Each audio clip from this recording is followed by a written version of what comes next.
রাজীব, এখনো পর্যন্ত আর কি আপডেট পাচ্ছ? বহু প্রতীক্ষিত এই শুনানি, বেশ কয়েকবার এই শুনানির দিন পরিবর্তন হয়ে অবশেষে আজ তা ধার্য হয়েছে। এখনো পর্যন্ত কি আপডেট রয়েছে?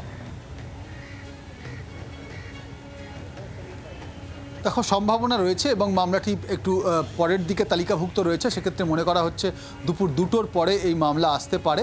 এবং আমরা জানি যে ডিএ মামলায় এর আগে সুপ্রিম কোর্টে একাধিকবার শুনানির জন্য তালিকাভুক্ত হয়েছে, কিন্তু কোনোবারই সময়ের অভাবে শুনানি হয়ে ওঠেনি। কলকাতা হাইকোর্টের একটি নির্দেশ, যেখানে বলা হয়েছে যে রাজ্য সরকারি কর্মচারীদের 31% কেন্দ্রীয় হারে ডিএ দিতে হবে। সেই নির্দেশের পরেই রাজ্য সরকার সুপ্রিম কোর্টের দ্বারস্থ হয় এবং সুপ্রিম কোর্টে কলকাতা হাইকোর্টের রায়কে চ্যালেঞ্জ জানানো হয়। এই মামলায় এর আগে সুপ্রিম কোর্টের বিচারপতিরা জানিয়েছেন যে যেহেতু এই মামলাটি অনেক কিছু জানবার রয়েছে, বিভিন্ন পক্ষের বক্তব্য রয়েছে, মামলাটি একটু জটিল, তাই সেক্ষেত্রে বিস্তারিত শুনতে হবে। আর সেই বিস্তারিত শোনার জন্য একটু সময়ের প্রয়োজন। মামলায় এখনও পর্যন্ত বিস্তারিত শুনানি সম্ভব হয়নি, আজকে তালিকাভুক্ত হয়েছে। তবে এর আগের শুনানিতে রাজ্য সরকারের আইনজীবী অভিষেক মনু সিংভি তিনি জানিয়েছিলেন যে কলকাতা হাইকোর্টের নির্দেশ মেনে কেন্দ্রীয় হারে যদি ডিএ দিতে হয় রাজ্য সরকারি কর্মচারীদের, সেক্ষেত্রে রাজ্যের ঘাড়ে একটা বিপুল অর্থের বোঝা চাপবে, যেটি এই মুহূর্তে রাজ্য সরকারের পক্ষে বহন করা কষ্টসাধ্য হবে।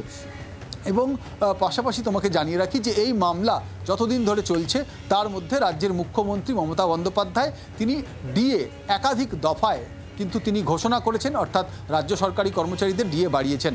আজকে এই ডিএ মামলাটিও গুরুত্বপূর্ণ মামলা, যে মামলার দিকে রাজ্যের বিভিন্ন মহল তারা তাকিয়ে রয়েছে। বিশেষত রাজ্য সরকারি কর্মচারীরা যারা ডিএ কলকাতা হাইকোর্টের নির্দেশ মেনে কেন্দ্রীয় হারে ডিএ চাইছেন, যারা চাইছেন যে তাদের ডিএ বাড়ুক, তারা যেমন অপেক্ষা করছেন, তেমন রাজ্য সরকারের তরফেও যেহেতু আর্থিক বোঝা বাড়বে, তাই তারাও চাইছেন যে কলকাতা হাইকোর্টের রায়টি এখানে খারিজ করা হোক। এই দুই পক্ষের চাওয়া এবং পাল্টা চাওয়ার মধ্যে মামলাটি আজকে আসতে পারে এবং সেদিকেও কিন্তু সবার নজর রয়েছে। আরও একটা মামলা আছে, আমরা সেদিকেও নজর রেখেছি, কিন্তু এটাও পিছিয়ে গেছে সুপ্রিম কোর্টে। ওবিসি শংসাপত্র শুনানি, ওবিসির শংসাপত্র শুনানি 28 আর 29 জানুয়ারি করা হয়েছে। হাইকোর্টের নির্দেশে কয়েক লক্ষ ওবিসি সার্টিফিকেট সেগুলো বাতিল হয়ে যায়। হাইকোর্টের রায়কে চ্যালেঞ্জ জানিয়ে সুপ্রিম কোর্টের দ্বারস্থ হয় রাজ্য, আর সেই মামলাটিও পিছিয়ে গেছে আজ। অর্থাৎ সুপ্রিম কোর্টের দুটো মামলা আজকে শুনানি পিছিয়ে গেছে, একটা এসএসসির মামলা আর একটা হচ্ছে ওবিসি শংসাপত্র শুনানি।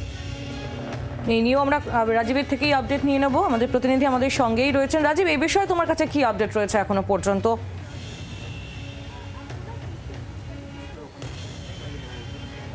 দেখো, প্রধান বিচারপতি সঞ্জীব খান্নার বেঞ্চেই আজকে ওবিসি মামলার শুনানি ছিল এবং ওবিসি মামলাটির সুপ্রিম কোর্টে শুনানি ছিল এবং সেই মামলার শুনানিও পিছিয়ে গিয়েছে।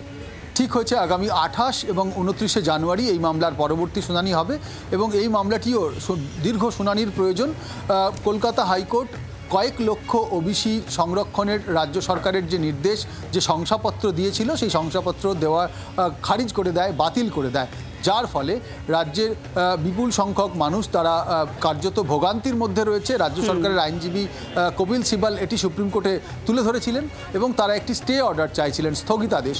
সুপ্রিম কোর্ট সেই স্থগিতাদেশ দিতে রাজি হয়নি এবং এই মামলার পরবর্তী শুনানির দিন ধার্য হয়েছে 28 এবং 29 জানুয়ারি। সেদিন দুদিন এই বিস্তারিতভাবে সুপ্রিম কোর্ট এই মামলা শুনবে এবং তোমাকে জানিয়ে রাখি যে এর ফলে রাজ্যের বিপুল সংখ্যক কয়েক লক্ষ শংসাপত্র যে বাতিল হয়ে গিয়েছে, তাদের ভবিষ্যৎ, তাদের চাকরি, তাদের নিয়োগ সব কিছুই আটকে রয়েছে এই মামলার উপর। তাই এই মামলাটিও গুরুত্বপূর্ণ।